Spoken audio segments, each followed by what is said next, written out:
ബസ്സിൽ കയറിയാൽ ഏത് ലിമിറ്റഡ് സ്റ്റോപ്പ് ആയാലും എവിടെങ്കിലും സ്റ്റോപ്പ് ഉണ്ടാവും. എത്ര വലിയ എക്സ്പ്രസ് ആയാലും എവിടെങ്കിലും പോയി ഇറങ്ങാൻ പറ്റും. ഏത് ട്രെയിനിൽ കയറിക്കൊണ്ട് പോയാലും ആ ട്രെയിനിൽ ഏതെങ്കിലും സ്റ്റോപ്പിൽ പോയി ഇറങ്ങാൻ പറ്റും. പക്ഷെ അസ്രായിൽ അലൈഹിസ്സലാം മരണമെന്ന വാഹനത്തിൽ കയറ്റിക്കഴിഞ്ഞാൽ പൊന്നുമക്കളെ പിന്നെവിടെയും ഇറങ്ങാൻ പറ്റൂല. ഒരു സ്റ്റോപ്പിലും അസ്രായിൽ നിർത്തൂല. പിന്നെ എത്ര ബഹളം വെച്ചാലും കാര്യമില്ല, എത്ര ശക്തിയുണ്ടെന്ന് പറഞ്ഞാലും കാര്യമില്ല മക്കളെ, എത്ര സ്വാധീനമുണ്ടെന്ന് പറഞ്ഞാലും കാര്യമില്ല മക്കളെ. അമേരിക്കയിലെ ഏറ്റവും വലിയ ഹോസ്പിറ്റലിൽ കൊണ്ടുപോയി ചികിത്സിക്കാനുള്ള പണമുണ്ടെന്ന് പറഞ്ഞാലും കാര്യമില്ല മക്കളെ. മഹാനായ ഖാബിദുൽ അർവാഹ് മലക്ക് അസ്രായീൽ അലൈഹിസ്സലാമിന്റെ പിടിയിൽ നിന്ന് രക്ഷപ്പെടാൻ കഴിയില്ല മക്കളെ. പിന്നെ ഉള്ളതെന്താ? പിന്നെ നല്ല കാര്യങ്ങൾ ചെയ്തിട്ടുണ്ടെങ്കിൽ ഖബറിലേക്ക് പോയാൽ രക്ഷപ്പെടാൻ പറ്റും. ചീത്ത കാര്യങ്ങൾ ചെയ്തതാണെങ്കിലോ ചിതലും പുഴുക്കളും താവളം പെരുത്തുണ്ടതിൽ സന്തോഷമാണവകൾക്കു നീ ചൊല്ലുന്നത്. പൊൻവർണ്ണ കോമള മൃദുലമായ ശരീരമിൽ സമരത്തിലാണ് പരസ്പരം തിന്നുന്നതിൽ. കാർഡില്ല റേഷൻ വേണ്ട പോലതിലുണ്ട്, ക്യൂ സിസ്റ്റമില്ല തള്ളലാണതുകൊണ്ട്. അങ്ങ് പോയി വെച്ചാൽ ആപ്പിൾ പൂ പോലെ മൃദുലമായി നീ സൂക്ഷിച്ചിരുന്ന നിന്റെ പ്രിയപ്പെട്ട ശരീരമുണ്ടല്ലോ, രാവിലെ പുറത്തേക്കൊന്നിറങ്ങുന്നതിന് മുമ്പ് എന്റെ പ്രിയപ്പെട്ട പെങ്ങളെ നീ എത്ര വെട്ടമാ കണ്ണാടിയിൽ നോക്കുന്നത്. ഒരു മരണ വീട്ടിൽ പോകണമെങ്കിൽ നീ നിന്റെ മുഖം എത്ര വെട്ടമാ മിനുസപ്പെടുത്തുന്നത്, എന്തൊക്കെയാ നിന്റെ മുഖത്ത് വാരിത്തേക്കുന്നത്, എത്ര വെട്ടമാ കണ്ണെഴുതുന്നത്, എത്ര വെട്ടമാ മുഖത്ത് കരി കൊണ്ട് കുത്തുന്നത്, എന്തൊക്കെ സാധനങ്ങളാ വാരിത്തേക്കുന്നത്, എത്ര നീ വാരി പൂശുന്നത്. ഇതെല്ലാമായിട്ടേ നീ മയ്യത്ത് കാണാൻ പോലും പോവുകയില്ലെങ്കിൽ പൊന്നുമോളെ, ആപ്പിൾ പൂ പോലെ മൃദുലമായി നീ സൂക്ഷിച്ച നിന്റെ ശരീരമുണ്ടല്ലോ, ഈ പ്രിയപ്പെട്ട നിന്റെ ശരീരം അങ്ങ് ഖബറിലേക്ക് കൊണ്ടുവച്ചു കഴിഞ്ഞാൽ, എന്റെ പ്രിയപ്പെട്ട അനുജന്മാരെ, ഗൾഫ് നാടുകളിൽ നിന്ന് കൊണ്ടുവരുന്ന അത്യന്താധുനികമായ ഫേസിൽ ഇടാൻ പറ്റിയ, മുഖത്തിടാൻ പറ്റിയ അത്യന്താധുനികമായ ക്രീമുകളിട്ട് മുഖം സുന്ദരമാക്കിക്കൊണ്ടിറങ്ങുന്ന എന്റെ പ്രിയപ്പെട്ട ചെറുപ്പക്കാരാ, ഇസ്രായേൽ വന്നങ്ങ് പിടിച്ചു പോയാൽ പിന്നെ ഈ മുഖം കൊണ്ട് എന്ത് ഗുണമാ ഉള്ളത്? പിന്നെ നീ സൂക്ഷിക്കുന്ന നിന്റെ ശരീരം കൊണ്ട് എന്ത് ഗുണമാ ഉള്ളത്?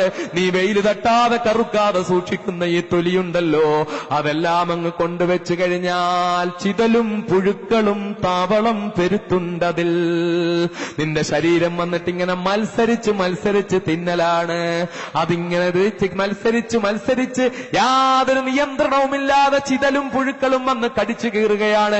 ആർക്കാണ് ധൈര്യമുള്ളത്? സ്വന്തം പ്രിയപ്പെട്ട ഭാര്യയെ ജീവനേക്കാൾ സ്നേഹിക്കുന്ന എന്റെ പ്രിയപ്പെട്ട അനുജന്മാരെ, സഹോദരന്മാരെ, വിനയപൂർവ്വം ചോദിക്കുക. ഭാര്യ പറയുകയാണ്, എനിക്കൊന്ന് സിനിമ കാണണം, എന്നാലും നീ വാ, നിന്നെ കൊണ്ടുപോകാമെന്ന് പറഞ്ഞ് ബൈക്കിന്റെ പുറകിലിരുത്തിക്കൊണ്ട് പൊന്നാനിയിലെയും കുറ്റിപ്പുറത്തെയും തിയേറ്ററിന്റെ മുന്നിൽ ക്യൂ നിൽക്കുന്ന പ്രിയപ്പെട്ട ചെറുപ്പക്കാരാ, എന്റെ ഭാര്യ പറയുകയാണ്, അവൾക്കൊന്ന് സീരിയല് കാണാതെ ഉറക്കം വരുന്നില്ല, അതുകൊണ്ട് വീട്ടിലൊരു നല്ല TV വാങ്ങിക്കൊടുക്കണം, അവൾക്ക് സീരിയല് കാണാൻ സമയവും കൊടുക്കണം. അങ്ങനെ ഭാര്യയ്ക്ക് സീരിയല് കാണാൻ സമയം കൊടുത്ത്, സീരിയല് കണ്ടൊഴുകുന്ന കണ്ണുനീരൊപ്പാൻ കർച്ചീഫും വാങ്ങിക്കൊണ്ട് കൊടുത്ത് തന്റെ പ്രിയപ്പെട്ട ഭാര്യ സീരിയലിന്റെ ലോകത്തുകൂടെ വിരാജിപ്പിക്കുന്ന പ്രിയപ്പെട്ട ചെറുപ്പക്കാരാ, നിന്റെ പ്രിയപ്പെട്ട ഈ ഭാര്യയുണ്ടല്ലോ, അവൾ ചോദിച്ചതെല്ലാം നീ വാങ്ങിക്കൊണ്ട് കൊടുത്ത്, അവൾ ഇഷ്ടപ്പെട്ട വസ്ത്രങ്ങളെല്ലാം നീ വാങ്ങിക്കൊണ്ട് കൊടുത്ത്, അവൾ ഒരിക്കലും വിശുദ്ധ റമളാനിൽ നിന്നോട് പറഞ്ഞില്ല എനിക്ക് നോമ്പ് പിടിക്കാൻ അവസരം ചെയ്തു തരണമെന്ന് പറഞ്ഞില്ല. ഒരിക്കലും അവൾ നിന്നോട് പറഞ്ഞില്ല നമുക്കൊന്ന് ജമാഅത്തായിട്ട് നിസ്കരിക്കാം എന്റെ പ്രിയപ്പെട്ടവനെ എന്ന് പറഞ്ഞില്ല. ഒരു ദിവസമെങ്കിലും സുബഹിക്ക് നിങ്ങളൊന്ന് ഇമാമ് നിൽക്കുമോ, നിങ്ങളൊന്ന് ഖുർആൻ ഓതുന്നത് കേൾക്കാൻ എനിക്ക് ആഗ്രഹമുണ്ടെന്ന് ഇമാമ് നിൽക്കുമോ, എനിക്കും എന്റെ കുഞ്ഞുങ്ങൾക്കും നിങ്ങളുടെ പുറകിൽ നിന്നൊന്ന് നിസ്കരിക്കണമെന്ന് ആഗ്രഹമുണ്ടെന്ന് പറഞ്ഞില്ല. എനിക്ക് വിശുദ്ധ ഖുർആനൊന്ന് പഠിക്കണമെന്ന് പറഞ്ഞില്ല. എനിക്ക് ഖുർആൻ ഓതാൻ അറിയത്തില്ല, ഞാൻ മംഗളം വായിക്കുന്നു, മനോരമ വായിക്കുന്നു, ഞാൻ വനിത വായിക്കുന്നു, നാനാ വായിക്കുന്നു, എല്ലാം വായിക്കുന്നു, പക്ഷേ എനിക്ക് വിശുദ്ധ ഖുർആൻ ഒന്ന് ഓതാൻ അറിയില്ല. അതുകൊണ്ട് എനിക്കൊന്ന് ഖുർആൻ നിങ്ങളൊന്ന് പഠിപ്പിച്ചു തരുമോ എന്ന് ചോദിച്ചില്ല. എനിക്ക് നിങ്ങൾ എന്നെ ഒന്ന് ഹജ്ജിന് കൊണ്ടുപോകുമോ എന്ന് ചോദിച്ചില്ല.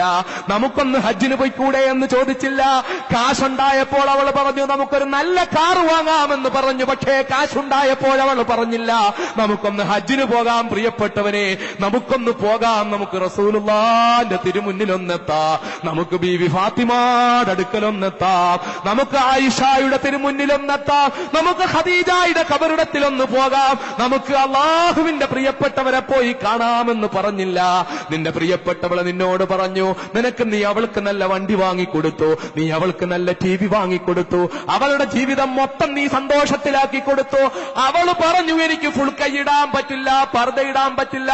എന്നാ പൊന്നെ വേണ്ട, നീ ഇടണ്ട എന്ന് പറഞ്ഞുകൊണ്ട് വയറ് കാണിച്ചുകൊണ്ട് നടക്കാൻ നീ അനുവാദം കൊടുത്തു, കഴുത്ത് കാണിച്ചുകൊണ്ട് നടക്കാൻ നീ അനുവാദം കൊടുത്തു, തലമറയ്ക്കാതെ നടക്കാൻ നീ അനുവാദം കൊടുത്തു. ടൂ വീലറിന്റെ പുറകിൽ വെച്ച് നീ അവളെയും കൊണ്ട് റോഡ് നീളെ സഞ്ചരിച്ചു. നാട്ടുകാരുടെ മുന്നിൽ നിന്റെ ഭാര്യ സുന്ദരിയാണെന്ന് നീ കാണിച്ചു. അവരിൽ ചിലര് പർദ്ദയിടുമ്പോഴും തലമറയ്ക്കാതെ നടക്കാൻ നീ പ്രോത്സാഹിപ്പിച്ചു. പർദ്ദയിട്ടുകൊണ്ട് സിനിമാ തിയേറ്ററുകളിൽ പോകാനും നീ അനുവദിച്ചു. ഇങ്ങനെയൊക്കെ നീ സൂക്ഷിച്ച നിന്റെ പ്രിയപ്പെട്ട ഭാര്യയുണ്ടല്ലോ, നീ നല്ല നല്ല ഹെയർ ക്രീമുകൾ വാങ്ങിക്കൊടുത്ത ഭാര്യ, നീ നല്ല നല്ല ഫേസ് വാഷുകൾ വാങ്ങിക്കൊടുത്ത ഭാര്യ, നല്ല നല്ല യൗവനം കാത്തു സൂക്ഷിക്കാൻ പറ്റിയ മരുന്നുകൾ വാങ്ങിക്കൊടുത്ത ഭാര്യ. ആ ഭാര്യ ഒരു ദിവസം നോക്കുമ്പോൾ എന്റെ ഭാര്യയ്ക്ക് എഴുന്നേക്കാൻ വയ്യ, ശരീരത്തിന് അസ്വസ്ഥത, ഡോക്ടറെ കാണാൻ കൊണ്ടുപോയി. പൊന്നാനിയിലെ ഡോക്ടർ പറഞ്ഞു ഒന്ന് മൗലാനായിൽ കൊണ്ടുപോ, അവിടുത്തെ ഡോക്ടർ പറഞ്ഞു ഒന്ന് മിംസിൽ കൊണ്ടുപോ, അവിടുത്തെ ഡോക്ടർ പറഞ്ഞു ഒന്ന് കിംസിൽ കൊണ്ടുപോ. അവിടെ ചെന്നപ്പോ പറഞ്ഞു ഭാര്യയ്ക്ക് ബ്ലഡ് ക്യാൻസറാ, പെട്ടെന്ന് വെല്ലൂരേക്ക് കൊണ്ടുപോ. വെല്ലൂരേക്ക് കൊണ്ടുപോയി ഒരുപാട് ചികിത്സ നടത്തി.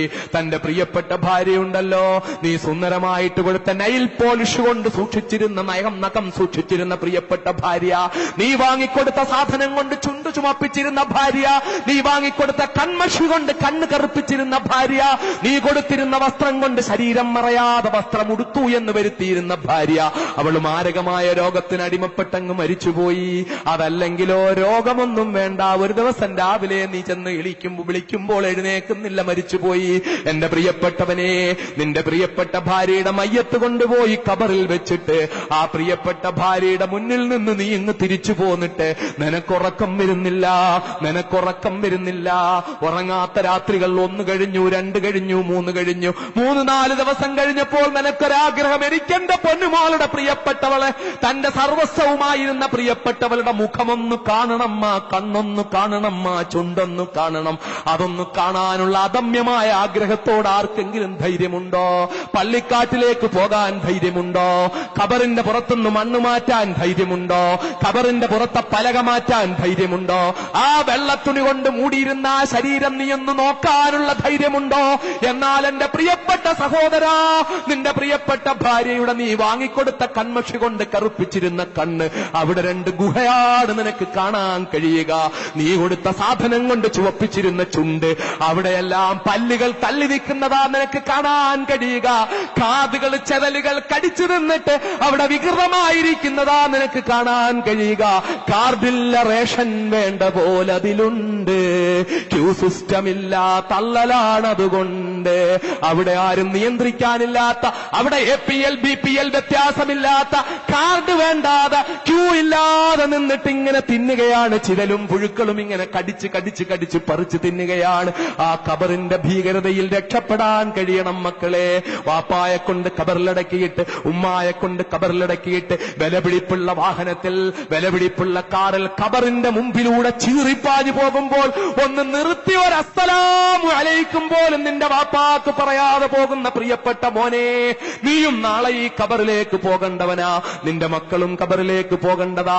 ഖബറിന്റെ ഏകാന്തത ഭീകരമാ. ആ ഭീകരമായ ഖബറിന്റെ ഏകാന്തതയിൽ, ആ ഭീകരമായ ഖബറിന്റെ ഏകാന്തതയിലേക്ക് പോകേണ്ടി വരുമ്പോൾ നിന്നെ രക്ഷിക്കാൻ ഈ സിനിമാ തമ്പുരാക്കന്മാർക്ക് കഴിയില്ല മക്കളെ, നിന്നെ രക്ഷിക്കാൻ ആർക്കും കഴിയില്ല മക്കളെ. അതുകൊണ്ട് നീ അല്ലാഹുവിലേക്ക്